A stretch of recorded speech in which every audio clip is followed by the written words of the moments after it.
Good afternoon, everybody. We are ready with our session, which this is a session number 87 in the festival, and we are roughly halfway through the festival. It's been so nice to see all of you, all the houses full. So welcome again to the Z Literature Festival. Enjoy the rest of 2.5 days after this session. So this session is the cricket novel. We have Joseph O'Neill, and it'll be moderated by Samanth Subramanian. For Samanth Subramanian, I'll just read. Samanth Subramanian is the India correspondent for the National. He has written for the New Yorker, for the New York Times, Caravan, and the Guardian. He already has a book, and now he's working on his second book, which is around the Sri Lankan War. So I welcome Joseph O'Neill and Samanth Subramanian on the stage.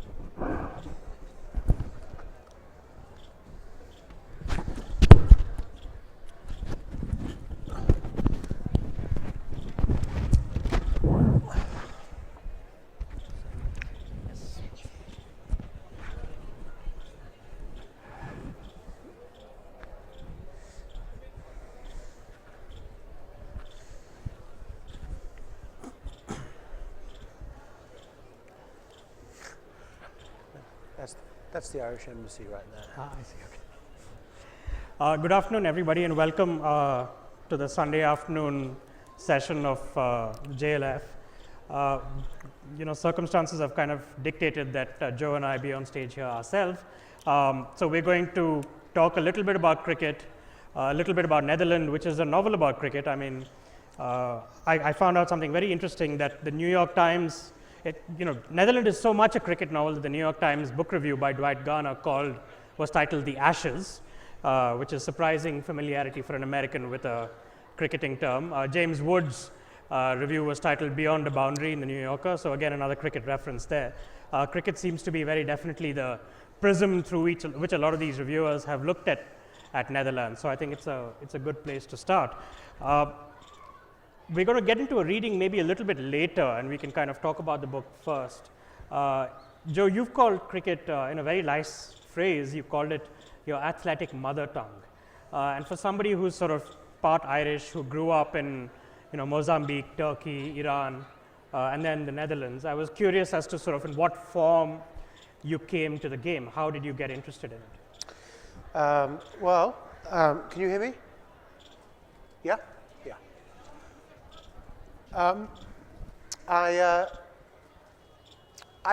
My father was an engineer, and he would travel around the world building refineries. He was a construction manager, really. And eventually the family settled in the Netherlands and in The Hague. And I played soccer in the winters at a club. And this club was one of the very few sports clubs in The Hague that in the summertime played cricket. And I saw these mysterious white figures when I was a 10-year-old boy gathered on this big green field, and that's when it started. And I started playing in Holland, so it was a very marginal, entry into this sport. And as it is in America, was it even in Holland? Was it a sort of an immigrant's game? Was it mostly people from other countries? Cricket in Holland in those days it's not an immigrant sport. There's a very small, very posh, in their own minds, section of Dutch society that is very Anglophile. Okay. And they played cricket. I think the British introduced it in the late 19th century. And so they played very enthusiastically, but in very small numbers. And you still play. I mean, I know the New York Times called you an off-speed bowler, which is not only inaccurate but also possibly an insult. No, I think it's horribly accurate. I can't bowl. Although if anybody wants to sort of, let me have a few overs, I'll do it. I bat. In theory, I bat, although now my eyesight means that I bat from shorter and shorter periods. Right. Okay. And did you, before the writing of Netherland, or indeed even any other novel, did you sort of consume cricket literature, fiction or non-fiction? I'm curious to know whether you have any favorite titles. Not really, to be honest. Yeah. I mean, I subsequently, I read, of course, C.L.R. James' Beyond a Boundary, which is this wonderful, essentially memoir of growing up in Trinidad. Yeah. And with a particular focus on the cricket club where James played, and the history of the history of cricket in Trinidad and its colonial significance and its significance as a means for the kind of the Trinidadian men essentially to find a certain measure of freedom and pride on the cricket field. So that was a book I read, but I haven't. I mean, I do read cricket stuff compulsively, which is mainly in magazines and websites. Okay. Newspapers and websites. Newspapers and websites. Where the standard of cricket writing is often very high. It's funny because I was sitting down and trying to list, since the original theme of this panel was cricket and the novel, I was at some point trying to list novels that have used cricket as a primary device. And, outside of sort of maybe P.G. Woodhouse's novels, R.K. Narayan here, who has short stories who deal with cricket. There aren't that many. I mean, it's a surprisingly sparse literature. I mean, there's a lot of non-fiction, but not much fiction. Well, it's sparse, but is that surprising? I mean, cricket, when I was writing about cricket, of course, when one says one writes about cricket, one's writing a novel in which cricket features. It's not, people are not exactly saying that's well done, good idea. It's not exactly sort of guaranteed sort of literary success. But there's Irish writers have written about cricket. I was born in Ireland, and I suppose I'm Irish. In Portrait of the Artist as a Young Man, there's a wonderful passage early on in the book where the hero is walking around the fields of his school, and his thoughts are constantly interrupted at intervals by the noise, the sounds of the cricket. Yeah. So Joyce wrote about cricket, and of course, Samuel Beckett played cricket. Yes, that's true. Fairly well. As did Arthur Conan Doyle, I believe. Arthur Conan Doyle, yes. right? He did, absolutely. His only first-class wicket turned out to be W.G. Grace, which was a big wicket to take. Not bad. Yeah, it's not bad at all. It's not bad. I've often thought about Test cricket and the novel, and I invite you to maybe ponder this with me, the parallels between the two forms. I think of all the sports that are out there, Test cricket, just because of its length, offers a certain kind of psychological depth and a complexity of plot and character. It has a moral angle, as Chuck says in Netherland. And the plots themselves can turn so imperceptibly that when you do a post-mortem of the game afterwards, you can actually pinpoint sort of maybe an earlier, quieter moment at which the tide began to turn. I mean, all this seems to make Test cricket very novelistic almost in a way. And I was wondering sort of whether you thought the parallel holds and what your thoughts are. Well, I think that's a very interesting thought. A Test match in theory lasts for 5 days, although if it involves England and Australia, it doesn't last that long. And the other thing that Test cricket does, which one-day cricket doesn't really do, by the way, I should just say, when I say cricket, I'm just not talking about 2020. We can talk about that later. That's another activity. We're talking about cricket. The thing that I think Test cricket does, which more shorter formats don't have, is the question of time and watching.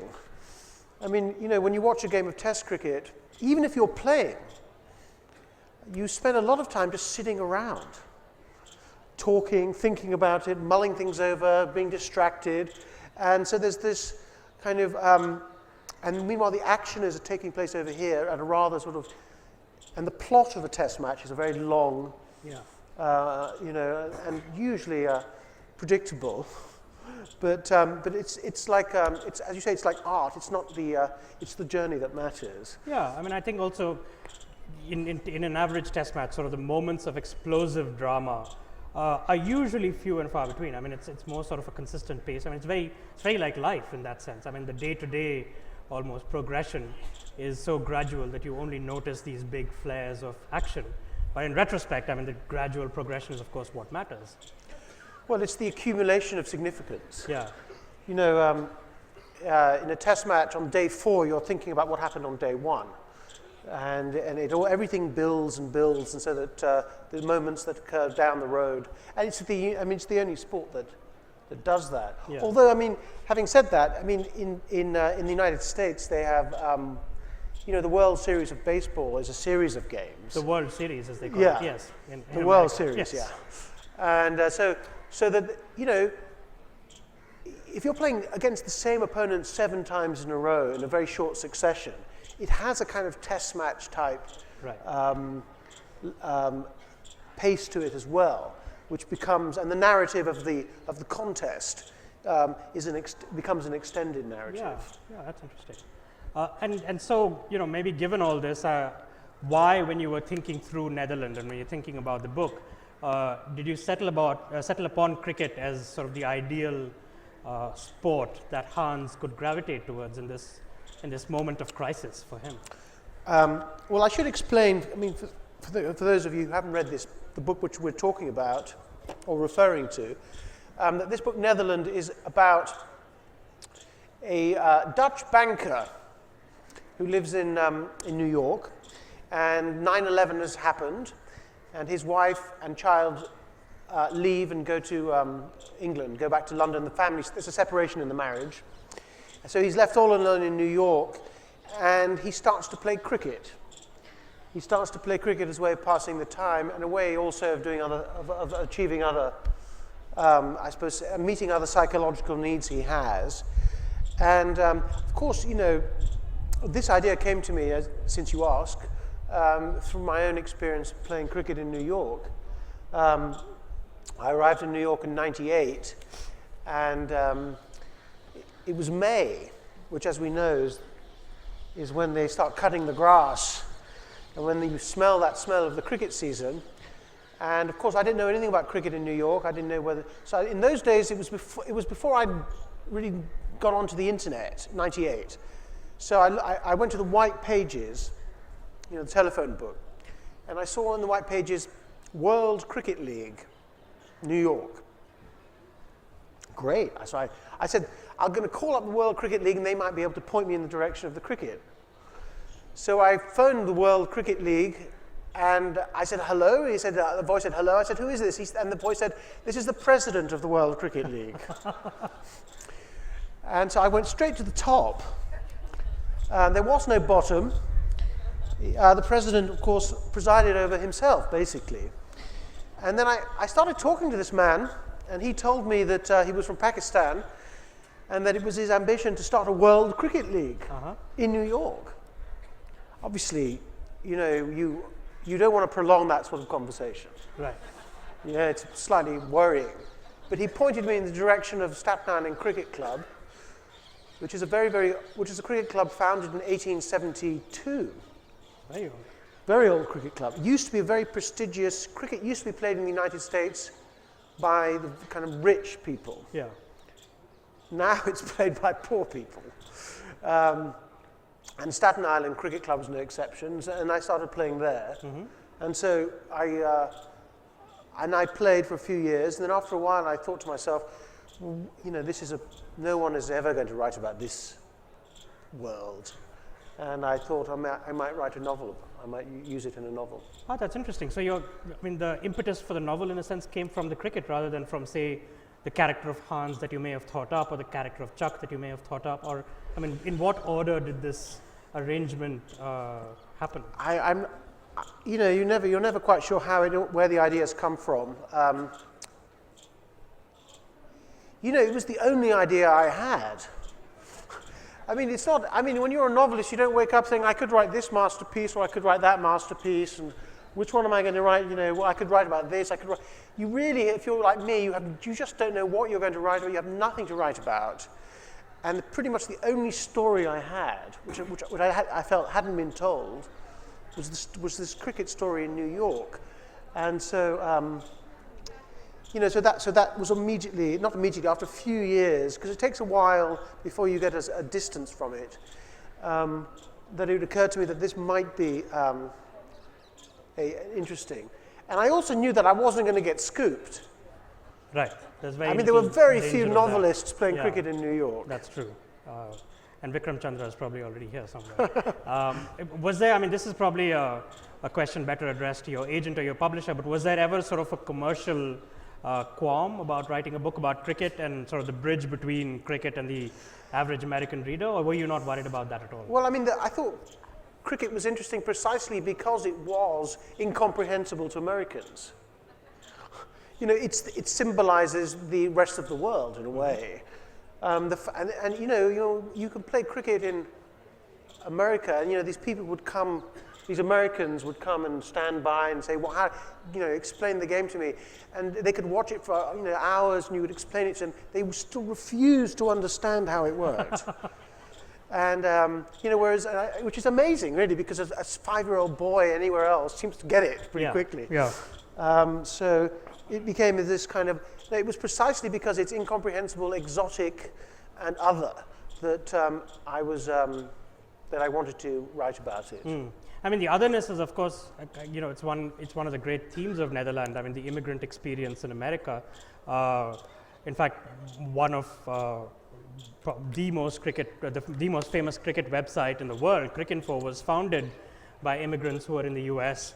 who didn't have access to cricket scores. Is that right? It is, and they kind of built little rec.sport chat forums on which they would trade scores, and the website grew out of that. And again, with the Staten Island Cricket Club, it's basically a club composed of immigrants who are holding on to this one part of their roots. Under an American banner, though, it's still called the Staten Island Cricket Club. Yeah. So that immigrant experience, in a way, is something that was interesting, and that symbolized a lot of what Hans was going through in Netherlands as well. Well, I was the only white guy I ever met on the cricket fields in New York. There was one guy, one season. There's a guy now there who plays, and the world of the demographics of New York cricket are West Indian, South Asian, massively South Asian now. It used to be West Indian. My league used to be all Jamaicans and Trinidadians, but now they're mainly South Asians. And you don't get many. The kind of Australians and the English cricket players can't handle it. It's too tough for them. And they kind of, they want cups of tea and they want sort of rubber grass, and they're not into the. So it's a great mixture. Bangladeshis, Sri Lankans. I have a lot of Sri Lankan friends who play cricket. And Staten Island Cricket Club is one of the very few clubs that mixes everybody up, because it's an old club.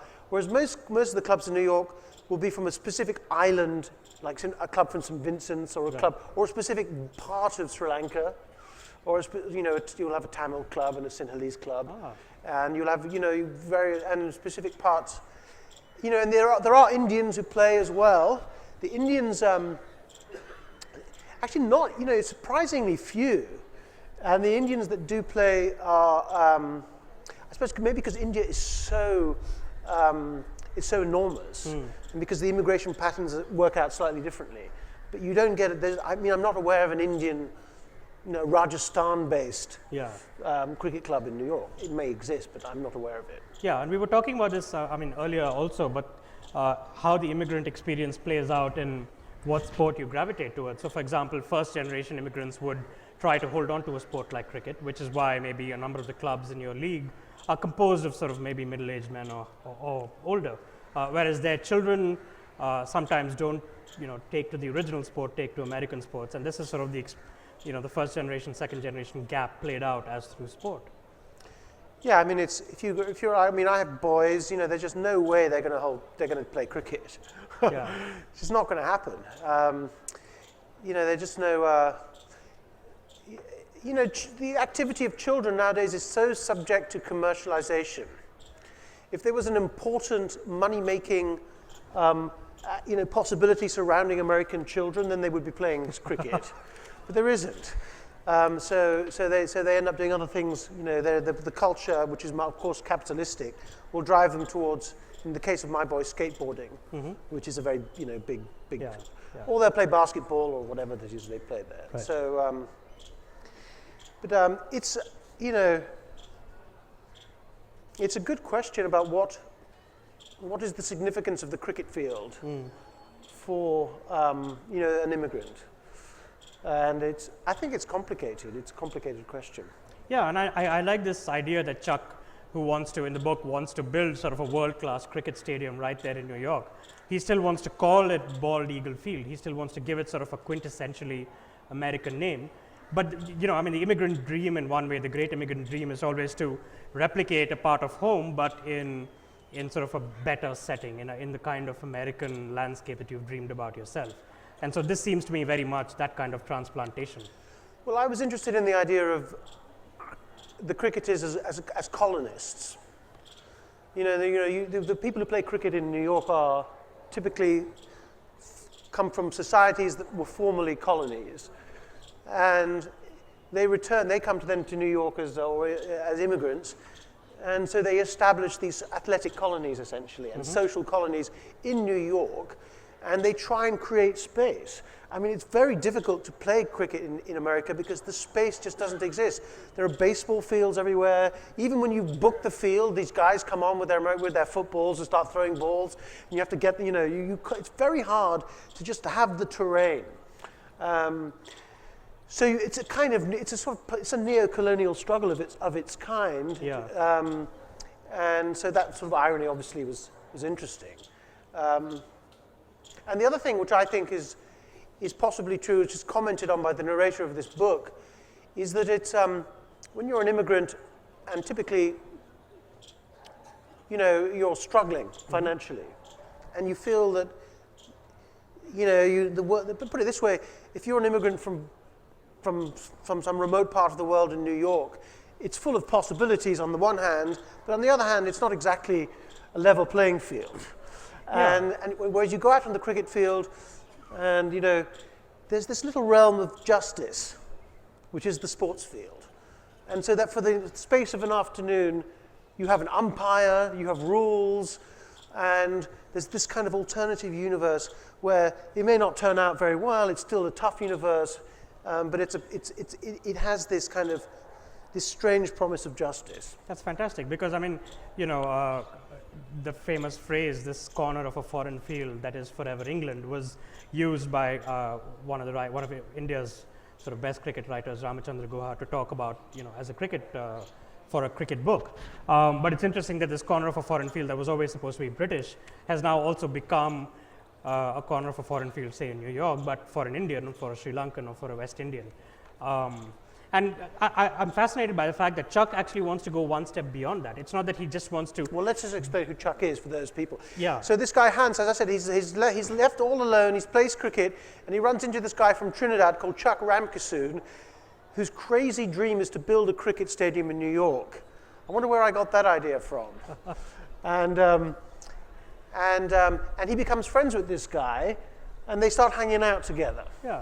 And this is what, Chuck doesn't just want to kind of, enclose a certain amount of land and have claim that for himself and his cricket-loving friends. But his great dream is to then spread the gospel across America, to lure Americans into the sport.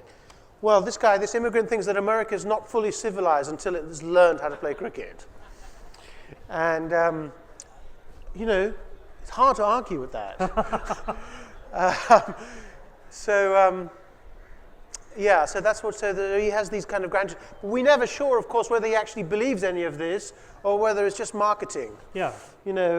Like the World Cricket League president. Yeah. The Pakistani sitting by himself, presiding over himself. Nice fellow, by the way. I got to know him very well. Okay. I'd like to depart from cricket for a moment and then come back to it later. After Netherland was released, it was very quickly classified. I don't know if this is to your pleasure or not, but it was very quickly classified as a post 9/11 novel.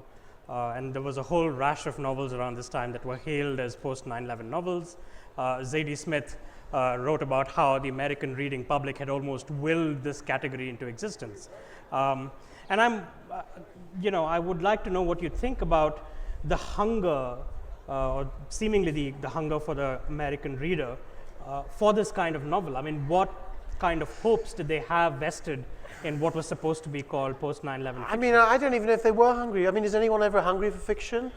I mean, I think, I think fiction is, good fiction is a sort of surprise. Yeah. I don't wake up in the morning thinking, I wish, it was a good novel about, Jaipur. And then if there is, the good stuff, as you know, is stuff you just don't see coming. Yeah. It's possible that there were readers thinking, I went through 9/11, I want a novel that sort of deals with it. I know there were sort of critics who may have been interested in that. Who actually went on and on about it. I mean, sort of the great 9/11 novel was for a long time. Yeah, they did go on and on about it. I started writing this book before 9/11. 9/11 then happened, and then I had a choice to make. Mm-hmm. Either I refer to it and deal with it, or I ignore it. And the latter was not an option. And so then it became part of the book. And of course in the way that it's the horrible truth about, novel writing is that, tragedy and horror is very good news for novelists. It's, it's what, it's dramatic and it's interesting and revealing. And so I guess, the book became something bigger than it might otherwise have been. Yeah. This might actually be a good point to do a little reading of possibly a cricket scene of your choice. And then we can take I've never read a cricket scene from this novel before, for the simple reason that all the women walk out. So just bear with me. I say all the women, I mean, that's assuming they're only present in the first place.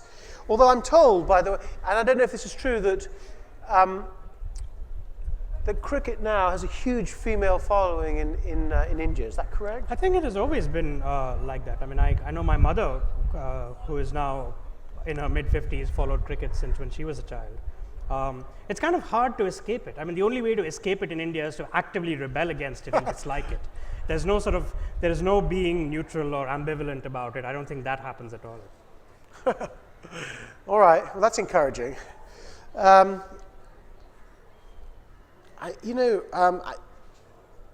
Okay, I've just amazingly actually found a section about cricket. By the way, in case you get the wrong idea, there's only about 7 pages in this book about cricket. So just let's keep things in proportion.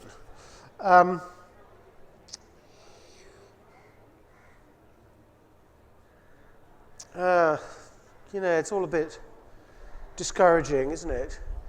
That's the page where Hans just gets run out. No, just the whole thing is a bit discouraging. Okay, I'm just going to read, just so you know, about 2 pages, just to give you, as I said, a taste of something which isn't even what the book tastes like.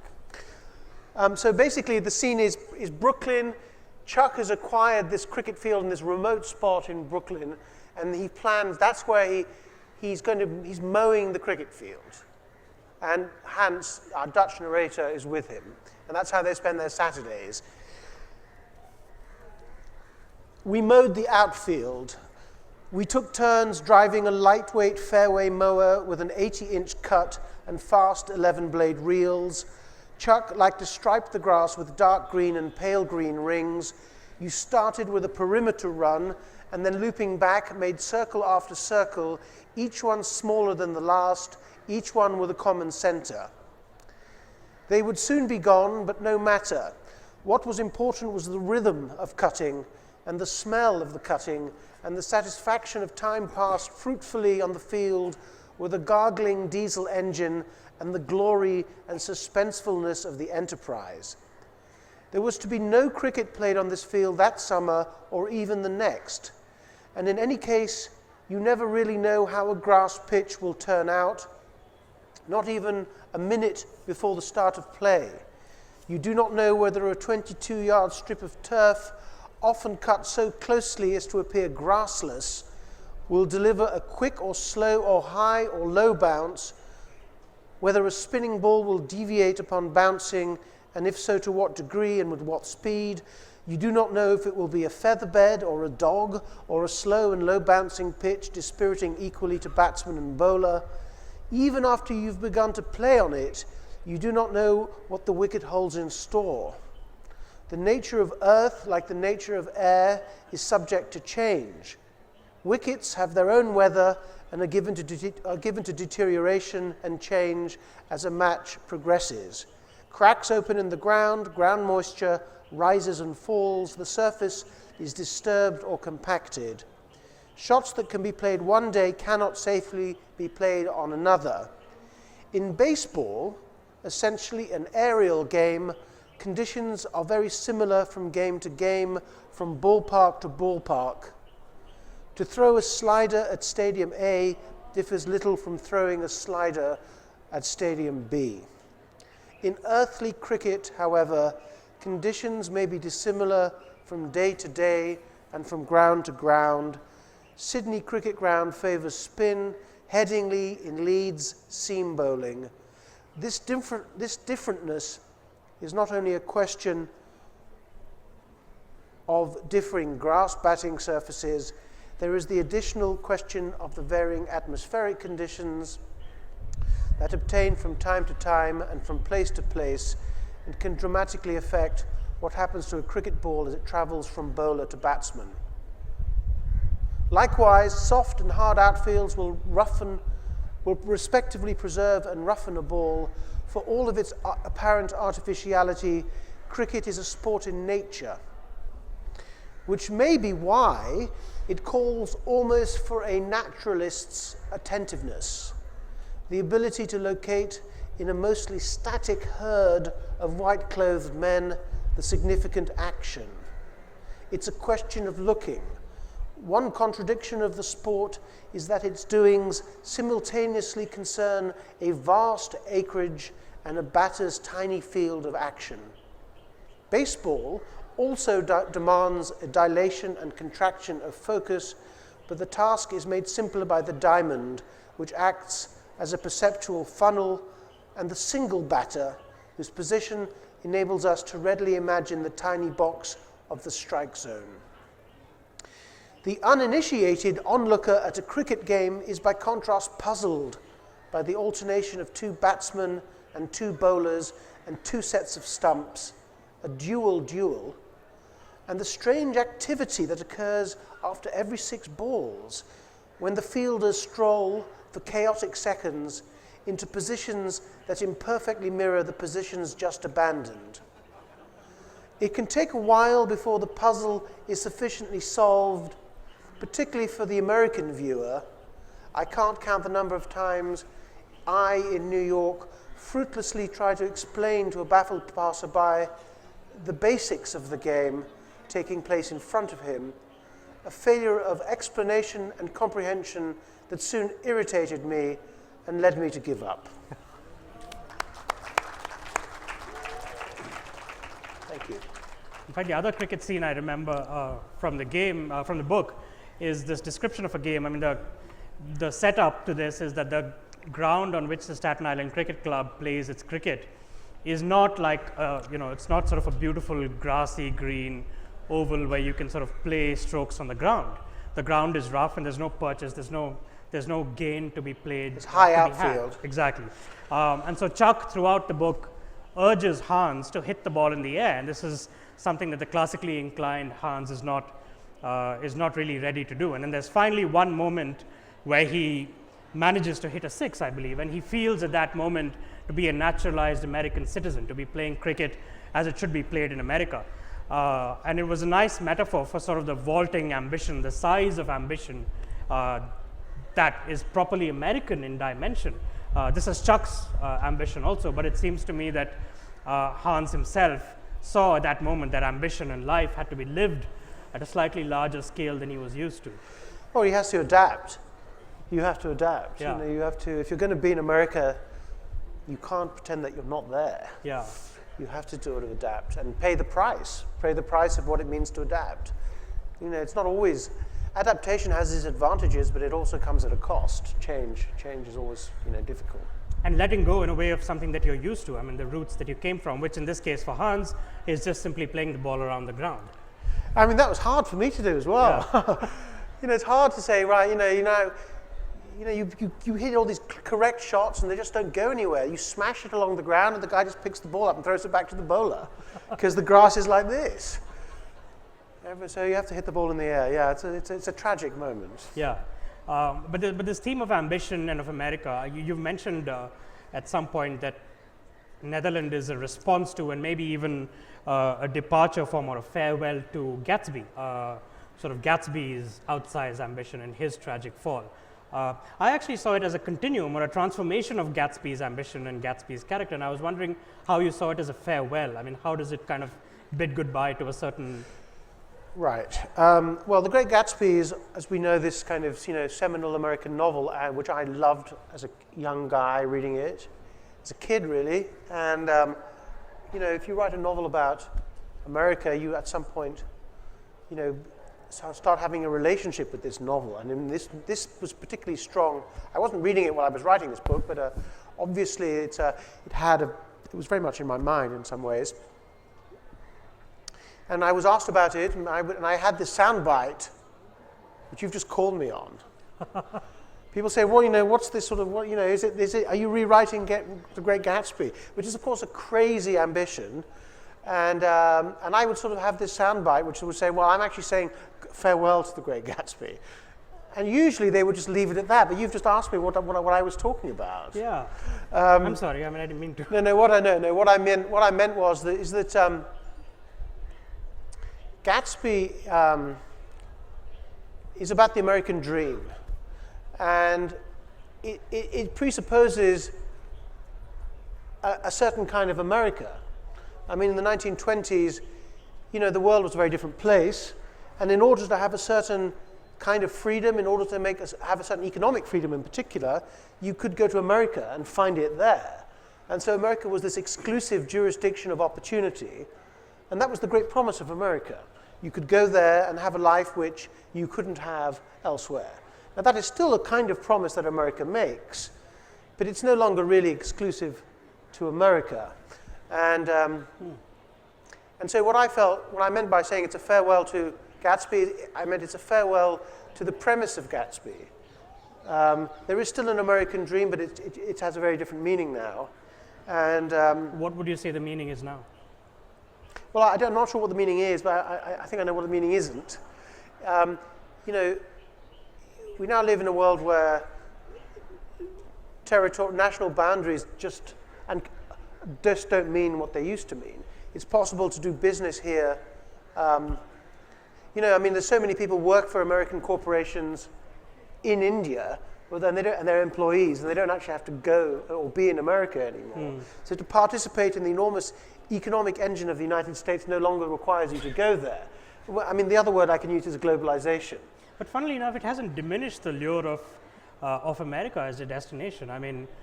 Even in Netherlands itself, there are a lot of poor immigrants from various parts of the world who wind up there playing cricket, but also we encounter them in various forms. And Chuck himself is sort of this embodiment of the American dream in a new age. He still has a dream to go there and make it big in a way that Gatsby possibly also did. Although he could, of course. No, it still is a land of opportunity, but it's just not as exclusive as it used to be. And it's also, to go to America now is something you can do for a number of years and then come back. The whole history of Irish migration to America has changed now. Yeah. It used to be a matter of sailing ships and waving goodbye and singing songs and then saying goodbye. And that was it for 5 generations. And then, some guy from Minneapolis would go back to Ireland 100 years later and be, back to his little village. Some guy called, some O'Neill would go back and try to reconnect. Now, of course, you can go to America and you can participate in the kind of possibilities it offers, and at the same time return without really going back. You can go back. So the sort of fatefulness of the American adventure is not what it was. And has the dream changed in other dimensions as well from, say, the 1920s? Are there different aspects to the dream beyond just wealth, and social status, which is what it was in the 1920s and in Gatsby? Well, I mean, the American dream, the original American dream for the whites, we're not talking about the Native Americans, of Right. course, was spiritual freedom. Yeah. You know, people wanted to practice their religion. And so, you know, there's this myth of personal freedom. I mean, of course, the reality is that social mobility in the United States now is at a very low ebb. In fact, you can quite safely predict a person's occupation by reference to their grandfather's occupation. Mm-hmm. It's a very economically static society now.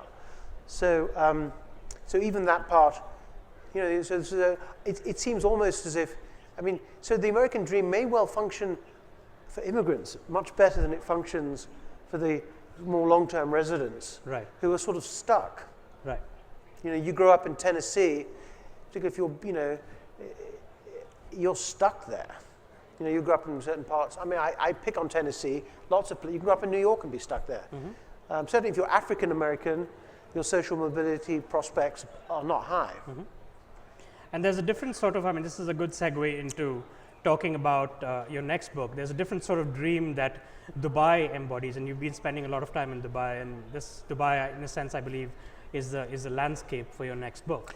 And what attracted you there? What drew your attention? Right, well then I've got a new novel coming out in September. It's called The Dog, and it's the story of a guy who kind of flees New York, an American who flees New York and goes to Dubai to start again.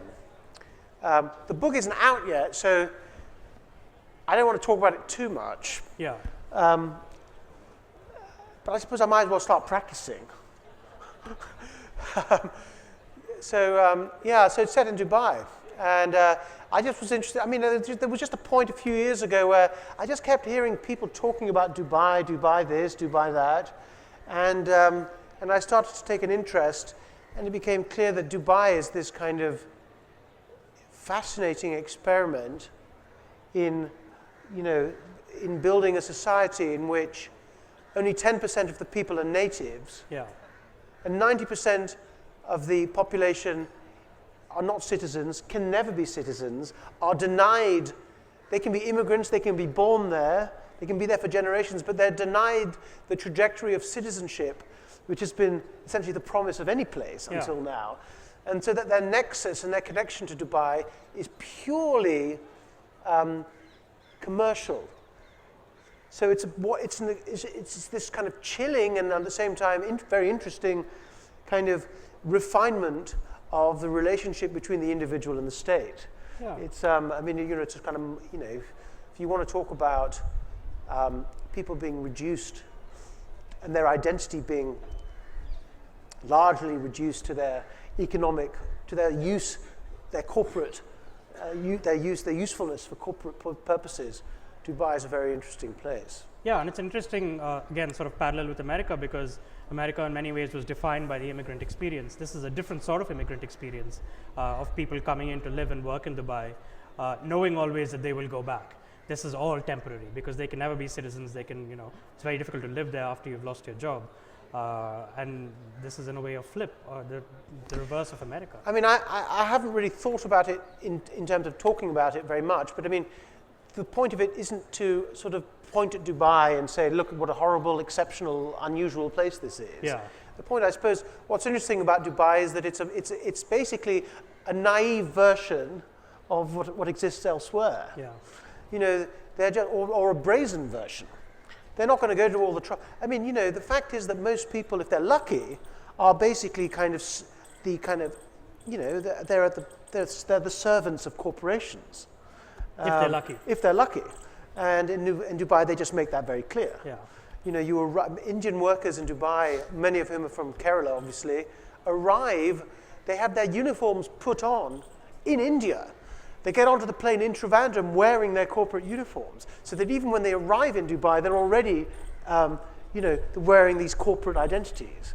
And of course, what happens after that is that they then they enter into a period of indentured servitude, where their passports are removed and they're at an enormous, their bargaining power is reduced to nothing practically. Yeah. And then they're exploited for the next year. We'll open it up to questions right now. I think we have 5 minutes or so maybe 2 or 3 questions. The tall gentleman over there, is there a microphone floating around?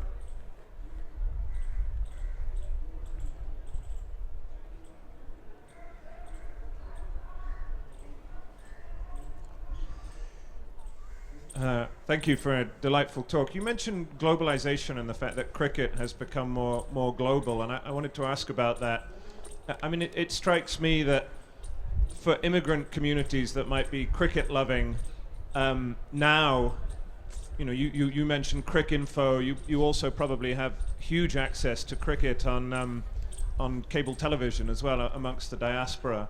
And I suppose I wondered whether you thought that technological change, and this is maybe where you can talk about 2020 as well, because it's all wrapped up in that change in the sport, whether that means that the scenes that you described in the novel are in a sense a passing phase of history and unlikely to persist, or will this fealty to the game continue despite the change in a sense the business and production of cricket?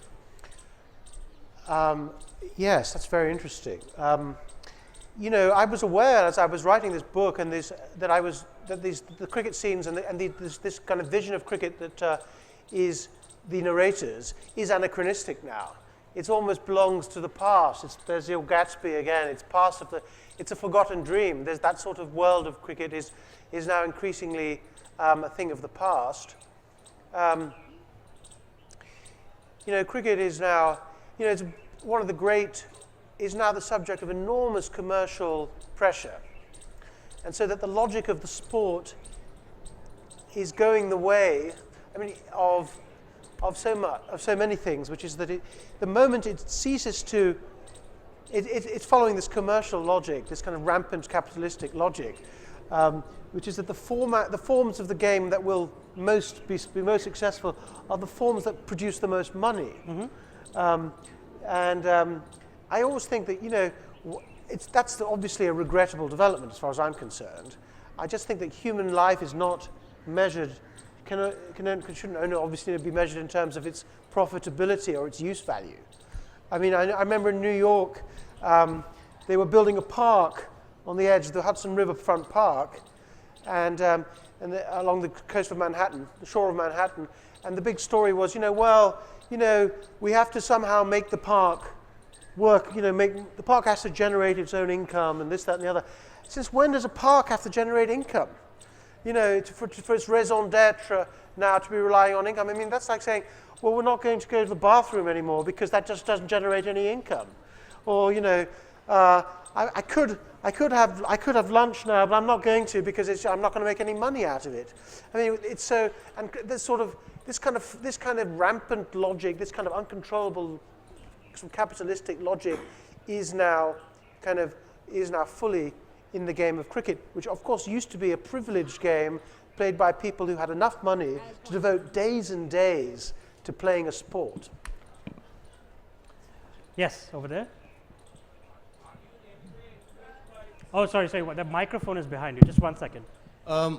Both of you dealt with the presence of cricket in fiction rather too briefly. You mentioned P.G. Wodehouse and you mentioned Joyce, I think, and concluded that it was only sort of logical that cricket would not have much of a presence in fiction.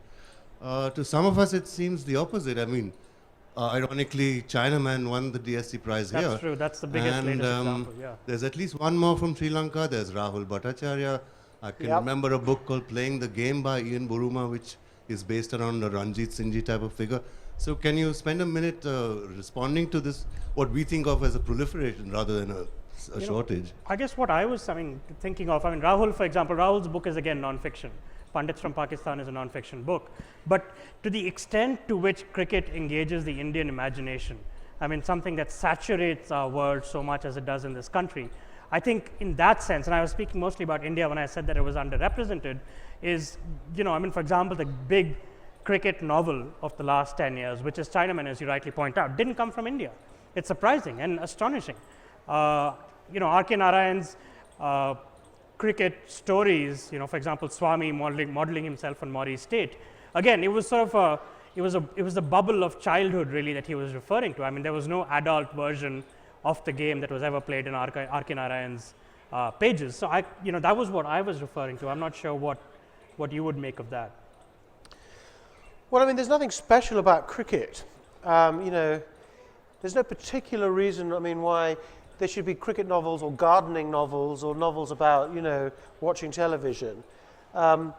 It's sort of, and the thing about cricket is like, it's almost like writing a novel about, writing novels. Mm-hmm. The sport narrativizes itself. It's got this enormous, so as you say, just to watch the sport is almost an alternative to reading a novel about it. It's so inherently dramatic. It's so rich in psychology.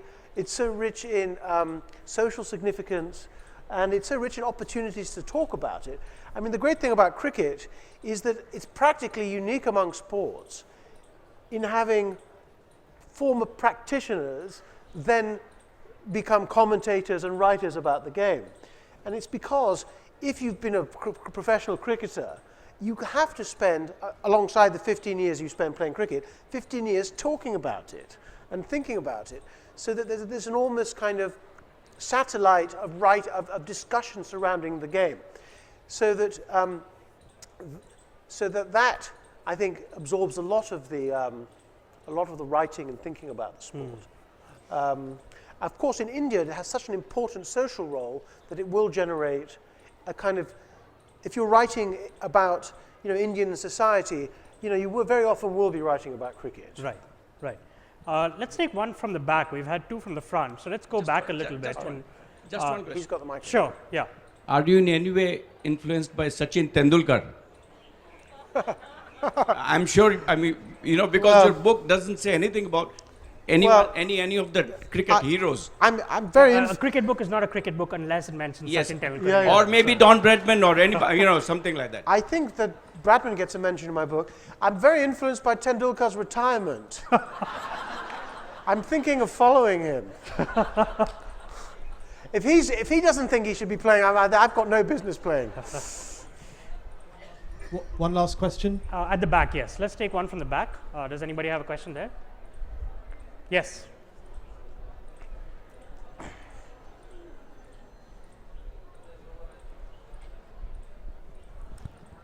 As such a vociferous critic of capitalism, and I think fairly so, I'm curious about your decision to live in New York and your fascination with Dubai, two of the most intensely and viciously capitalist places on earth.